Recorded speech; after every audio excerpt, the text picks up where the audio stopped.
no cinza infértil da cidade, no meio do barulho, da fumaça, da agitação, no meio da adversidade, o poeta enxerga uma flor que rasga o asfalto e espalha neste mundo beleza, espalha nesse mundo fragrâncias e os aromas que são peculiares às flores. Drummond se apossou dessa figura para indicar exatamente essa vida que nasce no caos. A beleza que surge mesmo diante dos cenários mais inóspitos. E eu penso que essa ilustração, ela também tem uma relação muito importante com a revelação bíblica, especialmente na boca do salmista, quando ele diz que o justo é como árvore plantada junto a correntes de águas, que no devido tempo dá o seu fruto. A figura usada pelo salmista no Salmo 1 é de uma árvore que, mesmo que ao seu redor só haja esterilidade e sequidão, a sua raiz está tão profunda que ela consegue tocar nas águas perenes da graça de Cristo, é abastecida e frutifica. As mulheres do nosso jardim são essas árvores frondosas com raízes profundas, são essas flores que rasgam o asfalto e que frutificam mesmo nos dias conturbados que nós estamos vivendo. Essa iniciativa delas enche meu coração de alegria. E você estar aqui participando desse momento também me deixa cheio de expectativa santa. Que mesmo neste cenário de crise que vivemos, pandemia, isolamento, tantas situações que nos cercam, que você possa continuar frutificando em Cristo. Que você possa ser abastecida com a graça de Deus nesses dias. As preletoras prepararam com tanto carinho mensagens que vêm da parte de Deus. E eu me alegro que você está aí do outro lado, para nos acompanhar nessa jornada. Muito bem-vindas todas vocês. Como pastor do jardim, estou extremamente contente com este momento, nosso primeiro congresso virtual de mulheres. Que Deus abençoe. Deus abençoe a transmissão. Deus abençoe as palestrantes. Deus abençoe cada irmã envolvida. Deus abençoe você que está aí do outro lado. Seja edificada em Cristo e frutifique para Cristo. Vamos curvar nossas cabeças, vamos orar, consagrando a Deus esse momento, pedindo a sua bênção, pedindo a sua graça. Pai amado, nós te adoramos e te louvamos, Senhor. Porque mesmo nos dias difíceis que passamos, o Senhor não nos deixa desassistidos. Este congresso é uma prova disso. O Senhor levantou mulheres para organizar e mulheres para preparar palavras abençoadas, e agora está levantando outras tantas para também ouvir, absorver e frutificar, Pai. Te pedimos que a Tua graça invada os corações, invada as casas, e que nesses dias de congresso, o Teu nome seja exaltado para a Tua glória e para a nossa alegria. É no nome de Jesus Cristo que nós clamamos. Amém. Mais uma vez, reforço a alegria da Igreja Presbiteriana do Jardim em proporcionar esse momento. Que Deus abençoe as nossas mulheres, que Deus abençoe todos os envolvidos e todos os que estão participando conosco nesses momentos. Que sejam dias maravilhosos para a glória de Deus. Que o asfalto frio desse mundo de pecado seja rasgado para que flores brotem, levantem-se e lancem o bom aroma de Cristo nesse mundo. Deus abençoe. E mais uma vez, sejam muito bem-vindos. Está iniciado o nosso primeiro congresso virtual de Mulheres do Jardim. Boa noite, minhas irmãs, graça e paz. Que alegria estarmos aqui juntos nesse momento que é tão edificante para toda a igreja, não é verdade? Vamos cantar juntas agora uma música que fala sobre a nossa segurança em Jesus Cristo.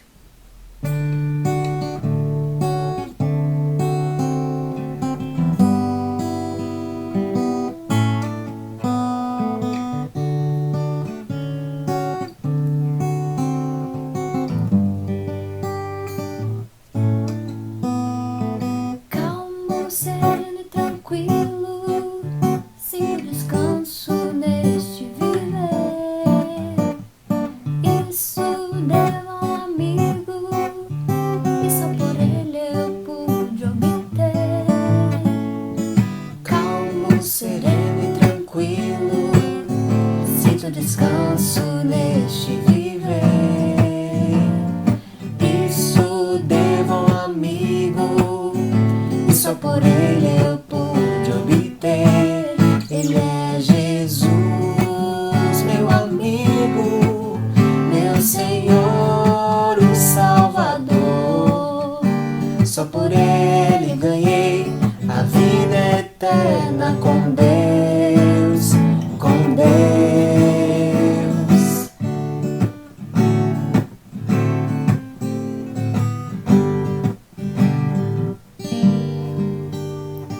Triste foi sua história, levada à cruz sem pecado algum.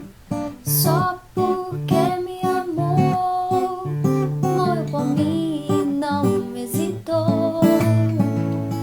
Triste foi sua história, levando a cruz sem pecado algum. Só porque me amou, morreu por mim e não hesitou.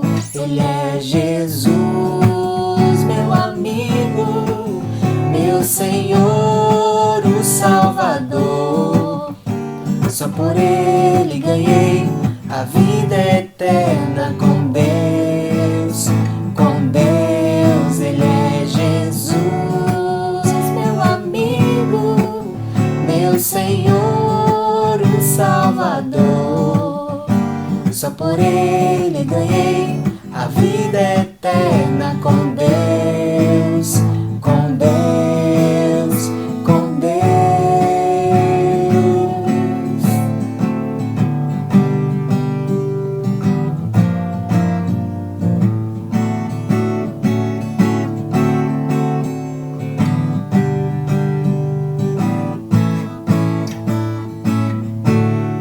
Amém. Que o Senhor continue abençoando as irmãs. Graça e paz. A nossa palestrante de hoje é a irmã Larissa Lima, que vem da Igreja Batista Manaim, em Fortaleza.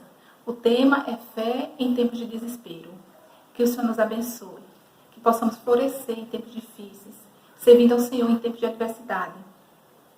Oremos. Senhor nosso Deus, nós te agradecemos por essa oportunidade de ouvirmos mais da Tua Palavra e aprendermos mais de Ti, Senhor. Abençoe a Tua serva. Faça com que, Senhor, os nossos corações estejam abertos e prontos para receber a instrução do Senhor. Abençoa todos aqueles que estão ouvindo, Senhor.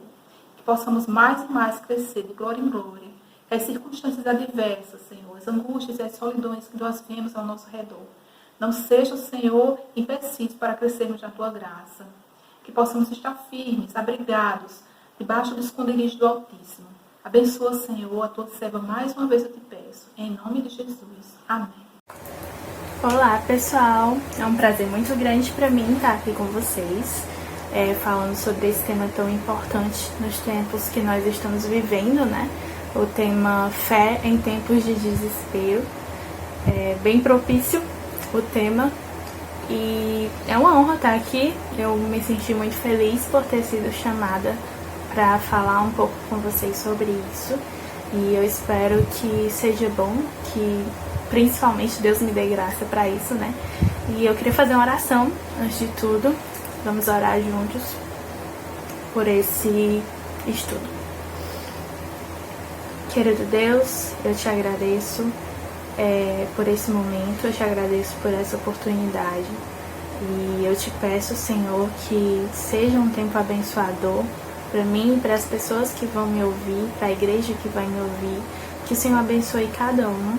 Que o Senhor abra os corações, abra as mentes, abra o entendimento de cada um e principalmente que o Senhor me ilumine. O Senhor sabe quando eu sou fraca, que eu sou pecadora, que eu não tenho nada por mim mesma, mas que tudo vem de Ti. Então eu te peço que a Tua graça esteja sobre mim nesse momento, para que eu possa ser um instrumento para abençoar a vida de outras pessoas. Em nome de Jesus, amém.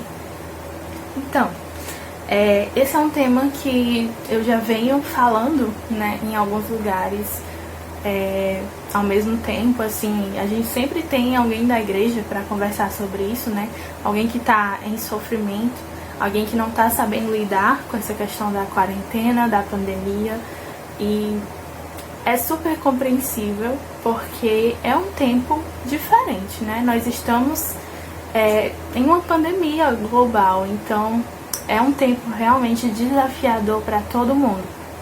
E eu já queria começar dizendo isso porque algumas pessoas tentam agir em tempos de quarentena, em tempos de pandemia, como se a gente estivesse em um tempo normal. Assim, algumas pessoas ou se cobram muito, né, tipo, querem estar produzindo muito nesse tempo de quarentena, querem sempre estar ativas e fazendo coisas produtivas, fazendo coisas úteis, não conseguem parar para descansar, parar para refletir, parar para sofrer mesmo. A gente precisa desse tempo de parar e sofrer, sabe? A gente não pode confundir resiliência com atropelar o processo do sofrimento, porque o sofrimento ele precisa ser elaborado, né? O sofrimento ele precisa ser pensado, ser refletido. O choro é necessário, a tristeza é necessária. Não sei se vocês já assistiram o filme Divertidamente, mas é uma animação. Que ensina muita coisa pra gente sobre sofrimento, que a gente precisa disso, a gente precisa da tristeza para processar algumas coisas, a gente precisa chorar para processar algumas coisas. Então eu já queria começar dizendo que é um tempo anormal. Então, se você está tendo uma reação anormal a esse tempo, você está dentro do normal. Porque uma situação anormal exige uma reação anormal, né? Nós somos seres humanos. Então, a gente não pode exigir de nós mesmos nesse tempo o tanto de produtividade que a gente teria se não tivesse uma pandemia global acontecendo, né? Então é um tempo difícil para todos nós. Nós estamos todos aprendendo juntos e por isso esse tema é tão precioso nesse momento, né? É tão importante para a gente aprender a lidar com ele de forma equilibrada, né? Não de querer simplesmente estar alegre o tempo todo, porque é humanamente impossível, principalmente no tempo que nós estamos vivendo e na vida mesmo, né? Ninguém consegue ser alegre o tempo todo e a gente não pode exigir isso das pessoas, né? Que elas sejam felizes e alegres o tempo inteiro. Mas aí a gente entra naquela questão da Bíblia, né? De estar alegre e satisfeito em Deus, em Jesus, na obra da cruz. E queria começar, assim, depois de dar esse esclarecimento, né, sobre a situação que nós estamos vivendo, falar um pouco sobre como nossas emoções, elas são afetadas pelo que a gente crê, né? Por um lado, a gente não pode se cobrar tanto, mas, por outro lado, a gente tem que agir como cristãos em meio ao sofrimento, né? Nós somos cristãos. Então, a nossa reação a essa situação, ela tem que ser diferente da reação dos não cristãos, né? Nós temos uma esperança, nós temos onde nos ancorar, digamos assim. Nós temos uma rocha segura, né? Uma torre segura, que é o nosso refúgio, que é Deus. Então, como o fato de Deus ser soberano sobre todas as coisas afeta o que eu sinto, afeta minhas emoções, né? O que a gente crê, o que a gente pensa, afeta a forma como nós nos sentimos e afeta a forma como nós nos comportamos. Então, nossas crenças, quem nós acreditamos que Deus vai afetar a nossa forma de lidar com o sofrimento. Então, primeiro de tudo é isso. Antes de tudo, o primeiro ponto é saber quem Deus é no sofrimento, sabe? Eu acho que isso é muito importante. Porque olhando para Deus não é nem saber quem eu sou primeiro, mas é olhando primeiro para quem Deus é. Porque é olhando para Ele que eu vou entender quem eu sou como ser humano. É olhando para Ele que eu vou entender o que é o sofrimento e como lidar com o sofrimento. Então, antes de tudo, é muito importante olhar para Deus e ver o que eu posso aprender com os atributos de Deus, sabe? Como os atributos de Deus se relacionam com o que eu estou vivendo agora. Porque às vezes, assim, a gente sabe que Deus é bom, a gente fala que Deus é bom, né? Mas o nosso coração, às vezes, ele não acredita muito nisso, né? A gente sabe que às vezes a gente fica desesperado em uma situação difícil, achando que Deus não é bom, achando que Deus é malvado, achando que Deus é cruel. E o nosso coração, ele realmente tende a fazer isso com a gente, né? Nosso coração é pecaminoso, então, e é enganoso. E ele pode fazer a gente tentar acreditar nisso. Então a gente acredita que Deus é bom da boca para fora. Mas como que eu estou vivendo agora, como no meu sofrimento, eu posso crer que Deus é bom e agir de acordo com essa verdade, sabe? Não é simplesmente eu sei que Deus é bom e isso basta. Mas isso tem que descer para o seu coração, você tem que agir de acordo, você tem que agir assim. Se eu sei que Deus é bom, então como eu vou me sentir diante disso? Como eu devo me comportar diante desse sofrimento? Sabendo que Deus é bom, sabendo que Deus é soberano, que Ele é todo poderoso, que nada foge do controle das mãos dele, né? Então isso entra muito também na questão dos nossos medos e ansiedades, né? Nós temos nossas ansiedades, nós temos nossos medos, nossos pavores, mas a gente não deve entrar em pânico justamente pelas certezas que nós temos em Deus, né? A gente não pode se desesperar justamente porque nós temos essa segurança em Deus, de saber quem Ele é, de saber o que Ele é, o que Ele faz no sofrimento e por meio do sofrimento, né? Então, muitas vezes os nossos medos, as nossas ansiedades, elas vêm da nossa tentativa de ser Deus, né? Às vezes a gente não admite isso, né? Que a gente quer ser Deus às vezes. Mas a verdade é que em grande parte da nossa vida a gente quer tomar o controle da situação, né? Quando algo foge do nosso controle, a gente fica louca, a gente fica... E agora? Fugiu do meu controle, então tá tudo perdido. Sendo que as coisas nunca estiveram no nosso controle, né? Venhamos e convenhamos. Tudo sempre esteve sob o controle de Deus. Mas às vezes a gente quer brigar com Deus e ficar, não, o controle é meu, eu tenho que ter o controle da situação. Então, nossa forma de agir durante essa pandemia também pode demonstrar que nós temos esse ídolo do controle, né? Pode ser um ídolo no nosso coração. Pode ser algo que tomou o lugar de Deus no nosso coração, que é a questão do controle, de querer controlar tudo ao nosso redor. E assim a gente tenta manipular as pessoas, a gente tenta manipular a situação. E aí quando a gente não consegue, a gente se desespera, né? O desespero, ele é um forte indicativo de que a gente está tendo um ídolo no nosso coração, né? Calvino disse que o nosso coração é uma fábrica de ídolos.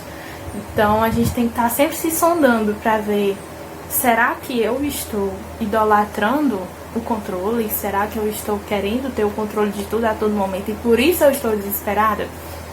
Então muitos dos nossos medos, eles vêm disso, dessa questão de se eu não tenho controle, então tá tudo errado. Só que na verdade é muito melhor que esse controle esteja nas mãos de um Deus que é bom, que é soberano, que vê toda a história, ele não vê um pedacinho como nós estamos vendo agora, né? Nós estamos vendo uma parte, né? E Deus, ele tem toda a história completa, ele sabe de todas as coisas, ele sabe por que isso está acontecendo. E talvez a gente não saiba, mas a gente tem que descansar no fato de que Deus sabe e de que Deus é bom. Então, por isso que é tão importante a gente saber quem Deus é. Porque sabendo disso, a gente não vai querer tomar o controle de Deus e tentar tomar o lugar dele, sabe? A gente às vezes quer reinar no lugar de Deus, a gente quer lutar pelas nossas próprias forças, né? A gente quer ter a nossa própria justiça, a gente quer agir como se nós fôssemos os donos do universo, os criadores do universo. E aí a gente tem que se voltar e se humilhar diante de Deus e nos colocar no nosso lugar. Nós somos criaturas, nós estamos nas mãos dele, assim como todas as coisas. Nós estamos nas mãos de Deus, assim como essa situação. E estar nas mãos de Deus, né, a situação estar nas mãos de Deus é bem melhor do que a gente ter o controle da situação, porque nós somos falhos, nós somos pecadores, nós erramos, nós não somos oniscientes, nós não somos onipotentes como Deus é. Então a gente não sabe muito o que fazer em situações como essas. Então o fato de que Deus sabe o que fazer e de que Ele é bom, Ele é todo poderoso e ao mesmo tempo Ele é todo bom, saber disso deve acalmar o nosso coração e não fazer a gente querer estar no controle de tudo a todo tempo, sabe? Então, muitos dos nossos medos e das nossas ansiedades vêm disso, vem da gente querer ter o controle da situação a todo momento. E na verdade a gente tem que descansar no fato de que Deus tem o controle. E Ele tem o controle de uma forma boa. Ele é bom, Ele vai agir de forma boa. E todas as coisas cooperam para o bem daqueles que amam a Deus, né? Então, crer nisso, acreditar nisso verdadeiramente com todo o nosso coração, deve fazer a gente descansar em Deus, descansar nesse fato. E aí eu queria ler com vocês o Salmo 46. Se você tiver a sua Bíblia, você pode pegar para me acompanhar. Eu vou ler aqui na minha Bíblia, NAA, a minha versão, Salmo 46. Vou ler aqui. Deus é o nosso refúgio e fortaleza, socorro bem presente nas tribulações. Portanto, não temeremos, ainda que a terra se transtorne e os montes se abalem no seio dos mares, ainda que as águas tumultuem e espumejem, e na sua fúria os montes estremeçam. Há um rio cujas fontes alegram a cidade de Deus, o santuário das moradas do Altíssimo. Deus está no meio dela, jamais será abalada. Deus a ajudará desde o romper da manhã. Bramam nações, reinos se abalam. Deus faz ouvir a sua voz e a terra se dissolve. O Senhor dos exércitos está conosco. O Deus de Jacó é o nosso refúgio. Venham contemplar as obras do Senhor, que tem feito desolações na terra. Ele faz cessar as guerras até os confins do mundo, quebra o arco e despedaça a lança, queima os carros no fogo. Aquietem-se e saibam que eu sou Deus. Sou exaltado entre as nações, sou exaltado na terra. O Senhor dos exércitos está conosco, o Deus de Jacó é o nosso refúgio. Então, o Salmo 46, ele desde o início da pandemia, ele tem sido um salmo que eu tenho refletido, que eu tenho mastigado, digamos assim, né? Para que essas verdades entrem no meu coração, né? Ele é um salmo que fala sobre Deus ser a nossa torre segura. Ele é o nosso refúgio e fortaleza. E é muito interessante como no salmo ele fala que os montes se abalam, que a terra se transtorna, né? As águas tumultuam, os montes estremecem, mas Deus é a nossa torre segura. Então, Deus de Jacó é o nosso refúgio. Enquanto tudo está instável, enquanto a situação está descontrolada, Deus é a nossa torre segura. Então, Ele é aquele lugar estável e seguro que a gente pode olhar e confiar, né? E se ancorar quando tudo ao redor está aparentemente fora de controle. Então, olhar para Deus e encontrar essa segurança nele deve fazer o nosso coração se acalmar.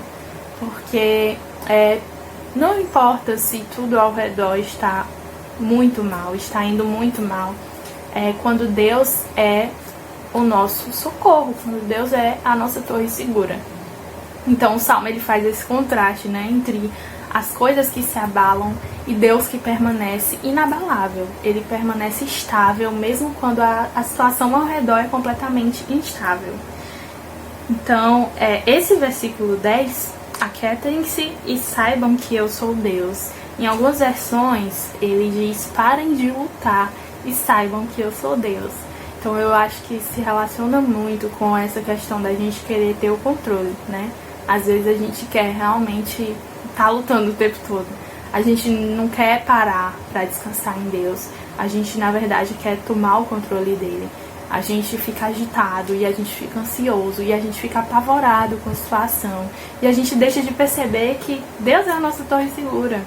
Então, eu tenho um lugar, eu tenho alguém estável e confiável, onde eu posso descansar, onde eu posso parar de lutar e simplesmente me render ao controle dele. Então, eu queria encorajar vocês justamente a se render ao controle de Deus, sabe?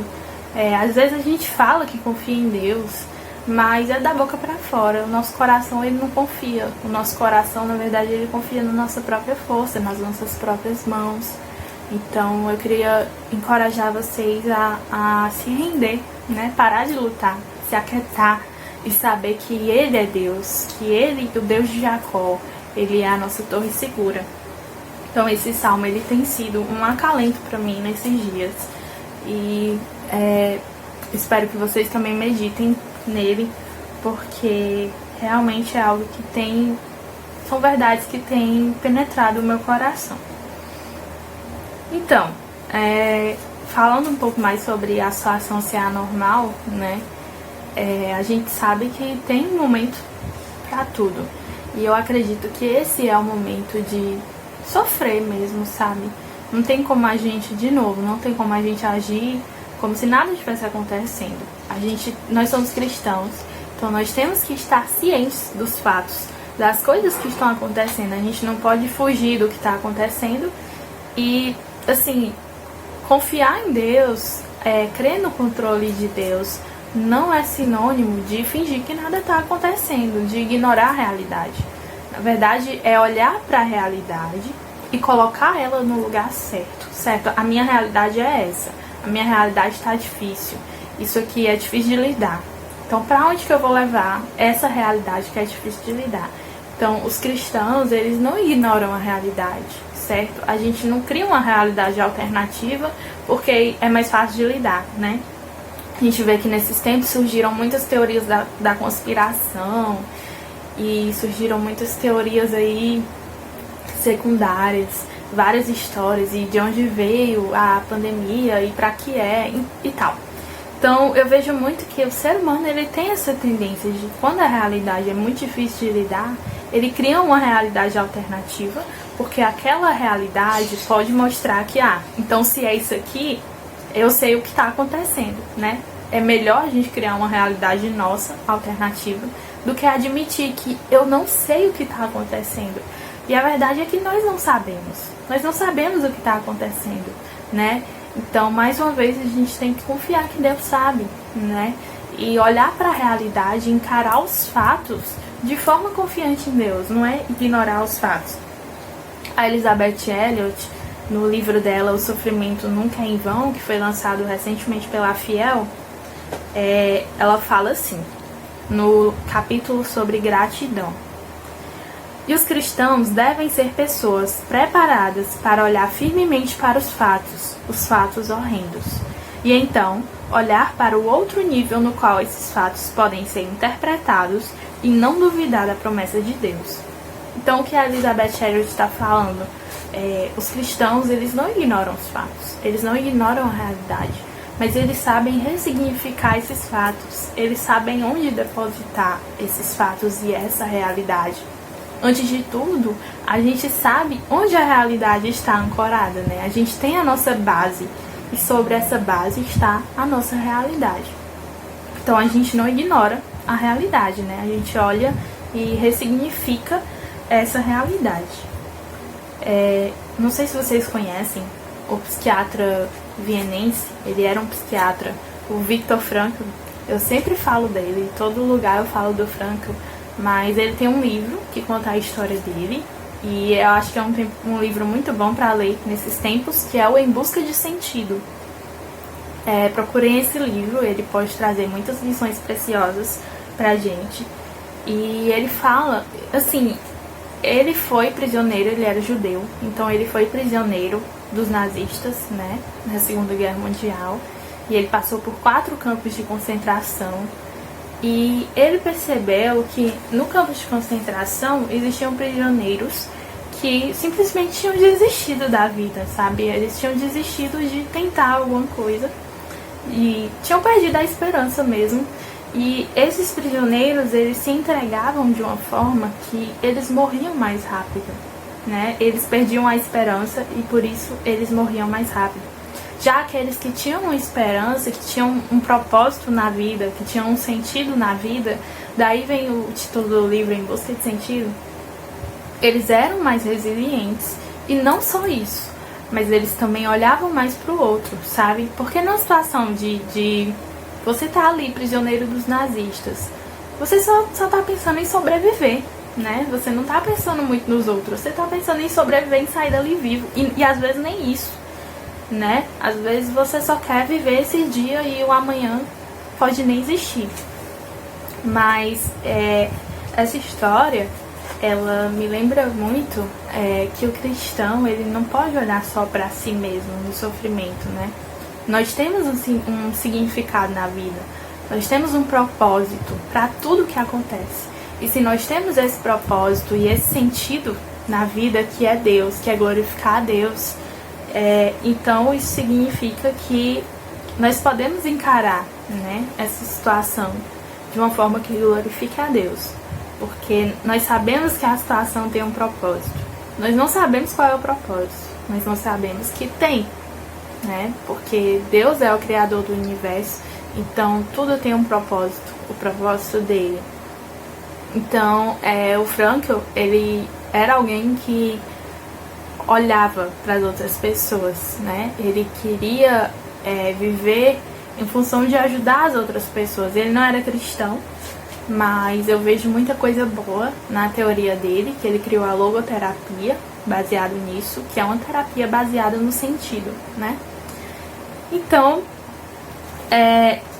e aí ele usa até um termo, que é o autotranscendência. Ele diz que a autotranscendência é a capacidade do ser humano de olhar para algo maior que ele, para algo que está fora dele. E eu acho isso muito bom e bonito, né? Muita graça comum. A gente já é egoísta por natureza, né? A gente já pensa só na nossa satisfação por natureza. E aí nessa situação parece que em situações difíceis parece que piora, né? Isso se intensifica, a gente pensa mais em nós mesmos. E eu queria chamar vocês também a justamente praticar a autotranscendência, né? Olhar mais para o outro, olhar mais para o meu irmão, olhar mais para aquela pessoa que está sofrendo, a pessoa que tem transtornos mentais, por exemplo, nessa situação de quarentena, de pandemia, ela deve estar agravada, essa situação dela, né? O transtorno mental dela deve estar agravado. Então eu queria chamar vocês a praticar isso, a não olhar só para nós mesmos. E o Frankl, ele fala que o caminho para autorrealização, né? Eu vou usar esse termo porque é o termo que ele usa, não é satisfazer os meus prazeres, não é satisfazer as minhas vontades, mas é justamente eu saber que minha vida tem um sentido, minha vida tem um propósito, e por isso eu vou me doar pelos outros. Eu vou viver por algo maior que eu. E esse algo maior que eu pode ser uma causa, pode ser pessoas, mas o ponto eu não sou o centro. Eu não sou o centro disso aqui, né? E eu tenho que servir os outros, mesmo nessa situação difícil. Eu não posso simplesmente me fazer de doido, digamos assim, e olhar só pra mim, tentar satisfazer só as minhas necessidades. Na verdade, eu tenho que cuidar das outras pessoas, sabe? E nós, como igreja, nós somos chamados a isso. Então, um caminho para viver uma vida cheia de sentido, cheia de propósito, não é olhando pra mim que eu vou ser feliz. Então, se eu estiver olhando pra mim, né, só pra mim mesma, eu vou encontrar desespero. Dentro de mim existe desespero. Mas, por outro lado, se eu olhar pra Deus, que é a minha torre segura, se eu olhar para as outras pessoas também, né, porque é um processo vertical de mim para Deus e horizontal de mim para as outras pessoas. A gente não pode deixar o nosso relacionamento com Deus morrer com a gente, assim. O nosso relacionamento com Deus, ele frutifica em obras, ele frutifica em serviço aos outros, ele frutifica em humildade. Então, quanto mais a gente tiver com esse relacionamento fortalecido, a gente vai pensar mais nos outros, a gente vai pensar mais nas necessidades das outras pessoas e mesmo nas nossas. Então, eu queria chamar vocês a isso, a olhar mais para as outras pessoas, né? E encontrar a nossa esperança em Deus, né? O tema é fé em tempos de desespero. E o que é o desespero, se não a perda da esperança, né? Viver com desespero é viver sem esperança, né? Desesperado, a palavra já diz. E aqui existe também uma diferença entre, voltando para a questão de saber sofrer, né? Ter um tempo para sofrer. Existe uma diferença entre murmuração e lamentação, né? A murmuração, ela é uma reclamação, é uma reclamação, aquela coisa sem esperança. É quando você está só reclamando sem esperança alguma. Já o lamento ele não é errado. Não é errado lamentar. A Bíblia tem um livro só de lamentações, né? Então, se fosse errado, teríamos um problema. Mas a gente encontra muitas pessoas lamentando na Bíblia. E lamentar diante de Deus não é errado. Na verdade, Deus quer que a gente leve nossos anseios, nossas ansiedades, nossos medos e nossas emoções para Ele, né? Ele já sabe tudo que a gente sente. Deus já vê os nossos corações. Ele sabe de todas as vezes que a gente duvida que Ele é bom, que a gente duvida que Ele é todo-poderoso, de todas as vezes que a gente tenta tomar o controle da situação e quer ser Deus. Então, Deus já sabe de todas essas coisas. Só cabe a nós chegar a Ele em arrependimento, em humildade e pedir a Ele que fortaleça a nossa fé nesses tempos, né? Então, o lamento, ele não é errado. O lamento, ele é com esperança, né? É com aquela esperança de eu estou lamentando, mas eu sei que Deus é poderoso e Ele pode mudar essa situação e Ele pode mudar o meu coração também, para que o meu coração finalmente se aquiete perante Ele. Então, manter a esperança em Deus não é simplesmente não sofrer. Você pode manter sua esperança em Deus mesmo em meio ao sofrimento. Mesmo sofrendo, mesmo chorando, você pode manter sua esperança em Deus. Deus não espera que a gente seja feliz e alegre e sorridente o tempo inteiro, numa situação ruim. A gente não pode esquecer que isso que está acontecendo é resultado da queda, né? É resultado do pecado do homem. Então, é uma coisa ruim. A gente não pode simplesmente dizer que porque a pandemia faz coisas boas na gente, por exemplo, porque o sofrimento produz coisas boas em nós, a gente não pode dizer que o sofrimento é bom, digamos assim, né? O sofrimento não é bom, o sofrimento é ruim, a morte é ruim, a doença é ruim, o vírus é ruim e é resultado da queda. Mas a gente louva a Deus e a gente é grato e a gente não se desespera, porque a gente sabe que não é em vão, que isso tem um propósito, que isso tem um significado e que o sofrimento ele pode fazer coisas boas em nós. Deus pode usar esse sofrimento, que é mau, que é ruim, que é resultado da queda, para fazer coisas boas em nós. Então, isso pode ajudar a gente a manter a fé em Deus, né? Fé não é simplesmente um sentimento, né? Antes de tudo, a gente saber em quem que a gente está ancorado, quem é a nossa fortaleza, quem é a nossa confiança. E ter fé não significa que a gente não vai sofrer em nenhum momento. Não significa que a gente não vai chorar. A gente pode chorar, a gente pode chorar diante de Deus. O importante é que a gente sofra com esperança, porque senão nosso sofrimento se torna só uma murmuração, né? Só uma reclamação. Mas na verdade a gente deve sofrer lamentando perante Deus, lamentando o sofrimento, lamentando a pandemia, lamentando tantas vidas que foram perdidas, né? Lamentando a nossa situação do Brasil e do mundo. Então é uma situação ruim, é uma situação difícil. E lamentar não é errado. O importante é que a gente mantenha a nossa fé e a nossa esperança em Deus, para a gente não se desesperar, né? A gente tem que saber bem quem é a nossa torre segura, quem é nossa confiança, nosso porto seguro. E sabendo disso, nós vamos caminhar em meio a esse sofrimento, sem desespero, mas com esperança e com fé naquele que tem todas as coisas seguras nas mãos dele, né? Deus tem todas as coisas seguras nas mãos dele. E eu oro para que eu acredite nisso e também para que vocês acreditem nessas verdades e que o coração de vocês sejam acalmados e que vocês se aquietem, né, diante dessas verdades. Então, era isso que eu tinha para falar para vocês. Eu espero que abençoe a vida de vocês, que seja útil e que eu tenha realmente sido usada por Deus, né, para de alguma forma falar essas coisas para vocês. Então, meditem no Salmo 46. Aqui as dicas finais mais práticas. Meditem no Salmo 46. Pratiquem a autotranscendência, que é servir os outros, olhar mais para fora e menos para dentro. As pessoas que são mais introvertidas, principalmente nesses tempos, elas vão ter a tendência de se recolher em si mesmas, né?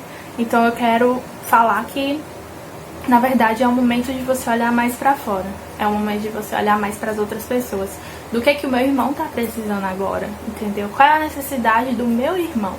Não pensar em simplesmente satisfazer as minhas necessidades.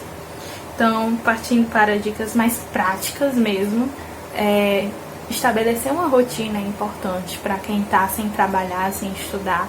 É importante ter uma rotina porque a nossa mente se organiza mais. Você pode usar esse tempo para ler, para estudar, mas não se cobre como você se cobra em períodos normais, porque não é um período normal, é um tempo anormal. Então não cobre produtividade como se tivesse tudo normal, como se não tivesse nada acontecendo. E tendo essas expectativas sobre a produtividade, sobre a sua própria produtividade mais baixas, você vai conseguir fazer melhor as coisas. Você vai conseguir se concentrar melhor nas coisas. Então não tente ler o tanto que você lia antes, não tente estudar o tanto que você estudava antes. Se você está conseguindo, então ótimo. Mas se você não está conseguindo, tudo bem, porque é um período anormal, né? Não é como se a gente estivesse de férias sem nenhuma preocupação. A gente está tendo muitas preocupações. Então tem que ter isso em mente. Ter a rotina, não se cobrar tanto na questão de produtividade, mas também não ficar ocioso, né? A gente tem que ir pro outro lado também. Não dar lugar à preguiça, que a preguiça também é um pecado. Usar esse tempo para exercitar os dons que Deus nos deu, o dom da criatividade. Eu vou fazer artesanato, eu vou fazer algo, eu vou fazer bolo, eu vou colocar receitas em prática. Então, fazer coisas que façam a gente se sentir bem, assim, coisas que a gente goste mesmo, né? Então, aproveitar esse tempo para essas coisas e manter nossos olhos em Cristo, né? É uma coisa que eu sempre falo, principalmente com meus amigos mais próximos, que se a gente tirar os olhos de Cristo por um segundo, a gente sucumbe. Então, olhar para Cristo o tempo todo, para a obra de Cristo na cruz, olhar para a misericórdia de Deus, para a graça de Deus, olhar para os atributos de Deus, estudar os atributos de Deus nesses tempos, pode ser uma coisa muito boa para a gente, pode ajudar o nosso coração a se aquietar nesses tempos, né? Então é isso. Eu espero que tenha ajudado e que vocês sejam abençoados por essa palavra. E que Deus abençoe cada um de vocês. E muito obrigada pela oportunidade mais uma vez. Estou muito feliz, muito honrada de ter participado dessa conferência. Então fiquem com Deus e orem por mim também. E estamos juntos, mantendo a fé e a esperança em Deus. Olá, pessoal. É um prazer estarmos aqui. Nesse momento, convidamos você para cantar juntamente conosco o hinário de número 93, que fala sobre a firmeza na fé.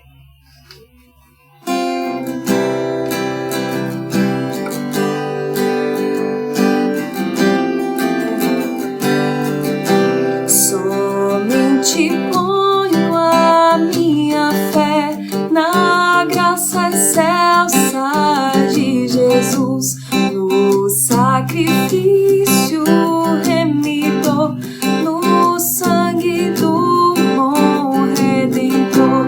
A minha fé e o meu amor estão firmados no Senhor, estão firmados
estão firmados no Senhor, estão firmados no Senhor.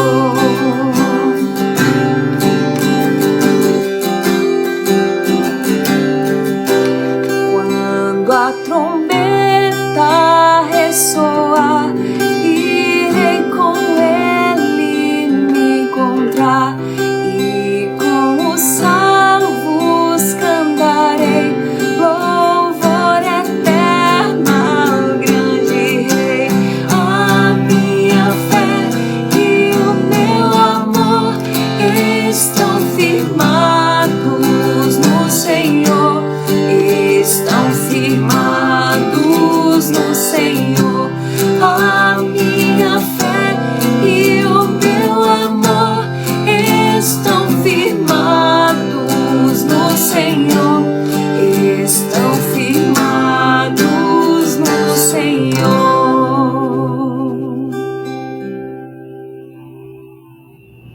Graça e paz, irmãs. Nesse momento nós vamos estar orando, agradecendo a Deus por essa oportunidade que Ele nos deu. Seu Deus Pai, que estás no céu soberano, glórias sejam dadas ao Teu nome, Pai. Queremos Te agradecer, Senhor, por essa oportunidade que o Senhor deu de estarmos ouvindo mais sobre a Tua palavra, Senhor, ouvindo mais sobre fé, ouvindo mais sobre o Teu poder, Senhor, em momentos difíceis. Quero Te agradecer, Pai, pela Tua serva, Larissa, que o Senhor usou para que trouxesse essa palavra aos nossos corações, Pai. Venha abençoar a vida de cada mulher, Senhor, de cada mulher do nosso jardim, Senhor, e de todas as outras que ouviram essa mensagem hoje. Que essa palavra, Senhor, possa ficar guardada no nosso coração, Senhor, e que a gente possa cada dia mais confiar no Teu poder, Senhor, confiar na Tua soberania, entender que tudo está no controle das Tuas mãos, Senhor. Mesmo nos momentos difíceis, o Senhor está conosco e podemos confiar nisso, Pai. Obrigado por tudo, Senhor. Abençoa todas aquelas que ouviram essa palavra, que o Senhor possa ter tocado com o Teu Espírito, Senhor, as nossas vidas, Pai. Em nome de Jesus, amém.